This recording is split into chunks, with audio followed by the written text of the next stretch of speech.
Va ora in onda Liberamente, variazioni e scorribande con Giovanni Sallusti. Eccomi qua. Sono venuto a vedere lo strano effetto che fa la mia faccia e i vostri occhi e quanta gente ci sta. Buongiorno a tutti e bentornati a Liberamente, variazioni e scorribande qui su Radio Libertà. Allora oggi vogliamo darvi un piccolo saggio di non lingua progressista, che è uno stadio ulteriore, diciamo, da nuovo millennio rispetto alla classica neolingua codificata da George Orwell nel suo capolavoro 1984.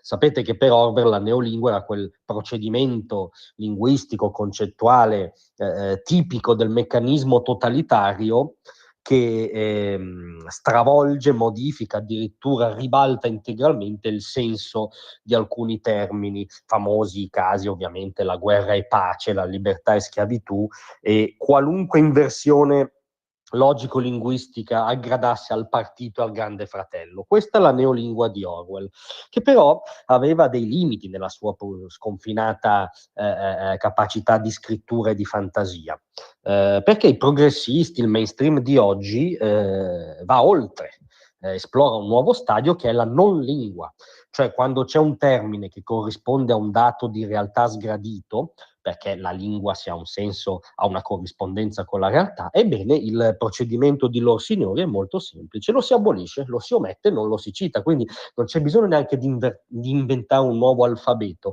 basta amputare il vecchio. E il caso di cronaca che ci dimostra questo procedimento di oggi è il fattaccio incredibile che è avvenuto all'aeroporto di Malpensa, dove un uomo ha appiccato un incendio lanciando liquido infiammabile sui desk dell'area partenze all'interno del Terminal 1 stamattina, nella tarda mattinata. Il fatto è accaduto intorno alle 11. La persona ha iniziato a inveire contro tutto il personale dell'aeroporto, ha appiccato questo incendio, quindi ha impugnato un martello e si è scagliato contro i monitor che segnalavano voli in arrivo in partenza, inveendo contro tutti, è stato bloccato dal personale SIA e infine dalle forze di polizia. Qual è l'elemento che scompare dalle cronache che vanno per la maggiore? Il fatto che questa persona sia un 26enne, questo viene detto da tutti i giornaloni e i sitoni, maliano del Mali, cioè un cittadino del Mali, un africano, regolare, senza precedenti, tra l'altro stiamo facendo descrizione, non, come dire, non stiamo romanzando all'incontrario, però il fatto che sia un cittadino del Mali, un maliano, ci sembra un dato di cronaca proprio che onestà giornalistica vorrebbe fosse riferito. Ebbene, facciamo un'escursione veloce sui siti e spesso anche poi sui pezzi delle principali testate principali, ormai appunto riferite a questo non alfabeto woke. Corriere della Sera. Malpensa, 26enne appicca il fuoco vicino al check-in e prende a martellate i desk. Evacuato il Terminal 1. Non ci sono feriti. Non c'è neanche il termine Mali, maliano, africano. Non c'è neanche nel pezzo del Corriere della Sera. Repubblica.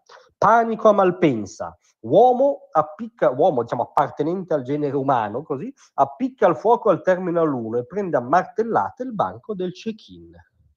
Non c'è Mali, non c'è la nazionalità, che è un dato di cronaca, ripetiamo, non è una questione politica su cui poi ci si può formare opinioni, quello è tutto un altro paio di maniche, è un dato di cronaca, l'avremmo detto anche se fosse stato un cittadino della Norvegia, dell'Ecuador, dell'Australia, di qualunque paese, è un dato dirimente di cronaca che ha a che fare col racconto dell'autore di questa follia. Su Repubblica non c'è, né nel titolo né nel pezzo interno.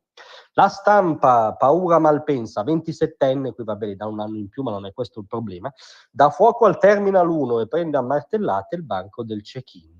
La parolina fastidiosa non c'è. Poi, quantomeno, se uno clicca, c'è nel pezzettino nascosta sulla Stampa. Ma il punto è proprio che è fastidiosa.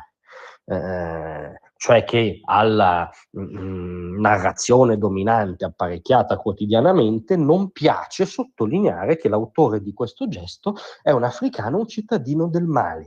Perché in questa folle tavola degli pseudo-valori che ci propinano ogni giorno, l'africano, l'immigrato, lo straniero è sempre il perseguitato, il dannato della terra, l'oppresso dall'uomo bianco, non può essere l'autore di un fattaccio di cronaca, non può nemmeno essere l'autore di un fattaccio di cronaca, perché ormai la lente dell'ideologia vizia tutto, anche questa follia singola di un singolo che è del Mali, poteva essere, ripetiamo, anche della Norvegia, ma perché non dirlo? Non lo dicono perché il loro ultimo stadio ideologico è appunto la non lingua. Grazie a tutti, a domani. Tra un manifesto e lo specchio.